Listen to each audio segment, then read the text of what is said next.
Happy Wednesday, everybody. Welcome to another episode of China Update, where I provide you with the most up-to-date political, economic, and geostrategic analysis on the world's number 2 economy. My name is Tony. Let's jump in. And we begin, as we usually do, with the economy. US-based Bloomberg reports today, citing unnamed sources and the Chinese government, that China's top leaders plan to start the annual closed-door Central Economic Work Conference next Wednesday to map out economic targets and stimulus plans for 2025. That is not early, as some rumours had suggested, but right about when it usually meets. There should be a Politburo meeting in the days before the meeting to discuss the agenda. The public will learn that it's taken place when the readout is published, while many specific numbers settled on won't be revealed until the yearly Parliament session in March. Market participants will scour the statement for clues of policymakers' conclusions. Now, speaking of the economy, over the last few days, a speech by Gao Shanwen, chief economist at SDIC Securities, has gone viral on the Chinese internet. At a time of political sensitivity around the economy, the speech is shocking in its frankness, and even more shocking that the speech still remains online. As we will see, this may be because Gao makes enough politically correct statements to communicate his warnings. Speaking at an investor conference in Shenzhen on yesterday, Gao said that there may be a total of 47 million people who haven't been able to find formal work in cities over the past 3 years, though the official jobless rate stayed stable. That is to say, there are tens of millions of unemployed people that are not showing up in the statistics. And he bases this on his analysis on pre-pandemic trends in urban unemployment figures.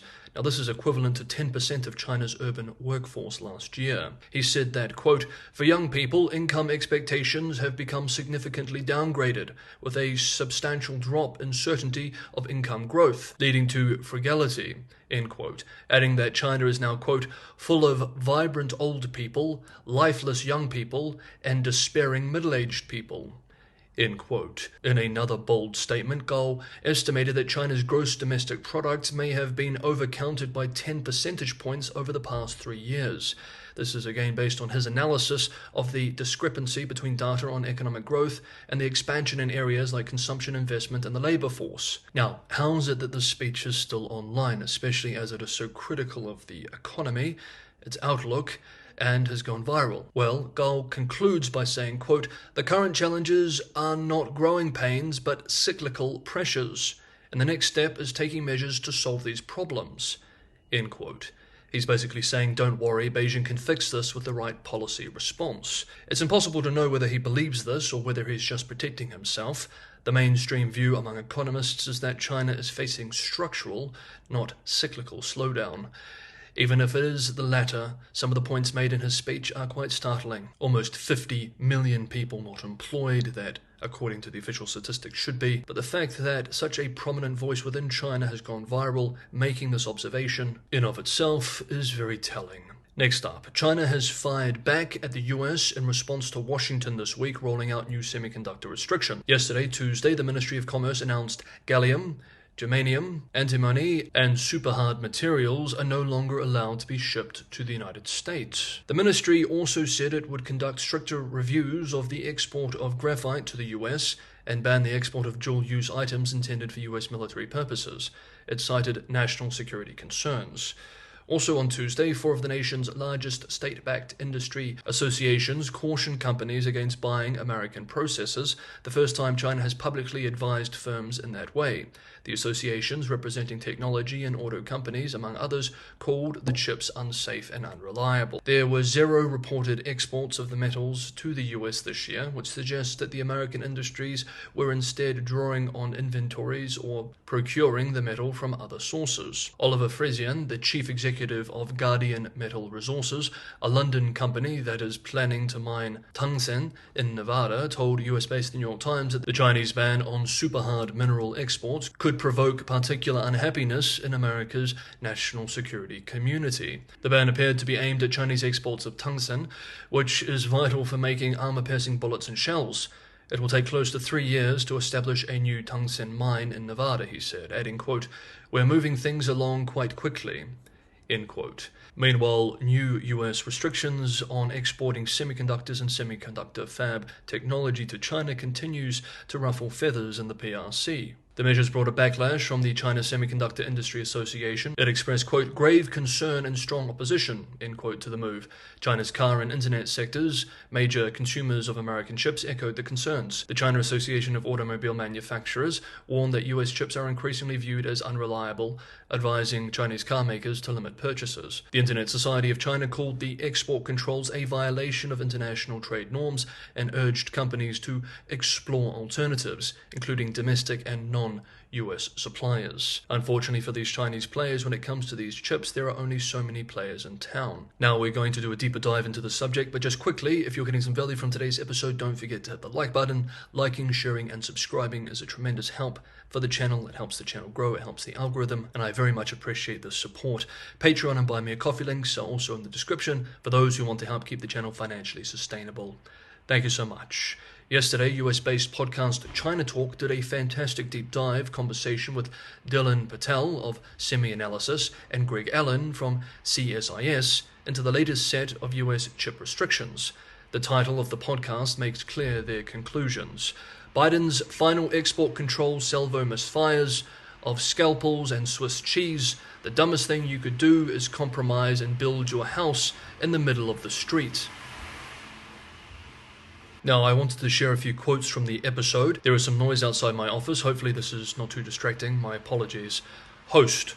First, why care about any of this? A four-step logic chain. 1. The US is in strategic competition with China. 2. Semiconductors and AI applications will shape the contours of the 21st century. 3. Among AI's three components, data, algorithms, and hardware. Hardware is the area where liberal democracies have the best chance of developing a long-term competitive advantage over China. And 4. This advantage can be maintained only through aggressive government intervention.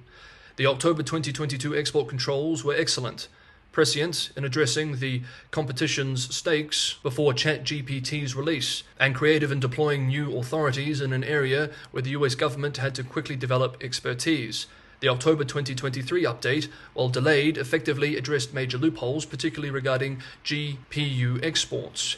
However, over the past 18 months, it has become increasingly clear that semiconductor export controls aren't achieving their intended goal of slowing Chinese progress in advanced semiconductor development. The new rules released today, I can't give anything higher than a C+. There are real steps forward in these regs, but their delayed release was deeply harmful, and there are too many counterproductive concessions to industry. Greg Allen.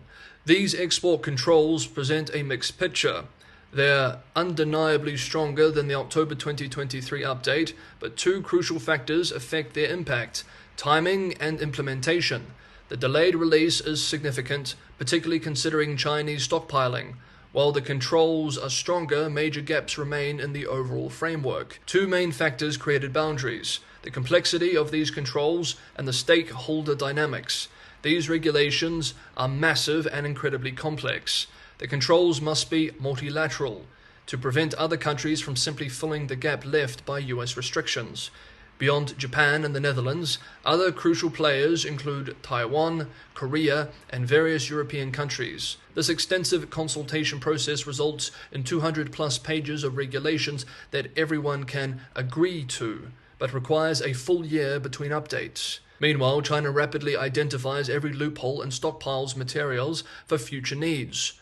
While we have significant advantages in strategic technology competition with China, the question becomes how effectively we utilize our advantages compared to how China leverages theirs. Dylan Patel. When the October 2022 regulations were announced, everyone panicked initially. The first reading suggested everything would be blocked. Then it became clear these regulations were full of holes. This triggered a surge in Chinese purchasing, as they realized they could still get what they needed despite nominal restrictions. China's share of purchases from major equipment companies jumped from around 30% to the high 40s, peaking at 49% for some companies. After the October 2023 update, business dipped briefly, but quickly rebounded as new loopholes emerged. This pattern appears to be repeating. Here ends the direct quote, and like I said, that podcast is worth a listen for anyone interested in this space.